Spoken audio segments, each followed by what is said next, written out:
بچه‌ها رسیدیم. پس این باغتون کو داداش؟ همینجاست دیگه. یعنی چی اینجاست؟ خب الان کجا بریم تولد بگیریم واسه من؟ تولد نمیدونم بعد این باغ ماه دیگه. مرتی که یه سال ما رو سر کار گذاشتی باغ داریم از این باغا داشتی تو. داداش اون عصبی نشو، ما یه خونه خالی داریم، یه صد راه هیچ کی هم کاری نداره، میریم اونجا تولدو میگیریم. دمت گرم داشت جبران میکنم، فقط سری سوار شیم بریم کیک آب شد. به خدا خفت میکنم، ما رو واقعا آوردی خونه خالی. بدبخت شدم، تولدم خراب شد.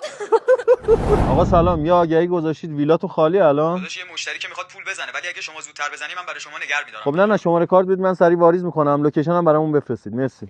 بچه‌ها برید ویلا گرفت. اینجا که چیزی نیست. لوکیشن همینجا رو داده. زنگ بزن یه لوکیشن دقیق بگیر. الو آقا این لوکیشنی که من کلاهبردارم بابا، نفهمیدی لوکیشن الکی دادم. اکه. خب چرا از جاجیگا ویلا رو رزرو نکردی؟ خب چرا زودتر نگفتید اینو؟ چرا به ذهن خودم نرسیده بود جاجیگا؟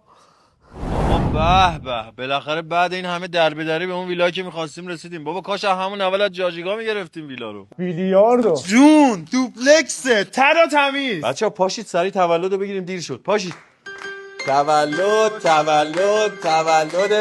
من فقط میخواستم به اینجا برسه که مطمئن بشم تو روز تولد من یادت نیست. الکی گفتم این روز تولدمه، چرا یادت نبود؟ کثافت احمق، دیگه اسم من نمیاری یا؟ تو خراب کردی همه چیزو خودت، تویی که زدی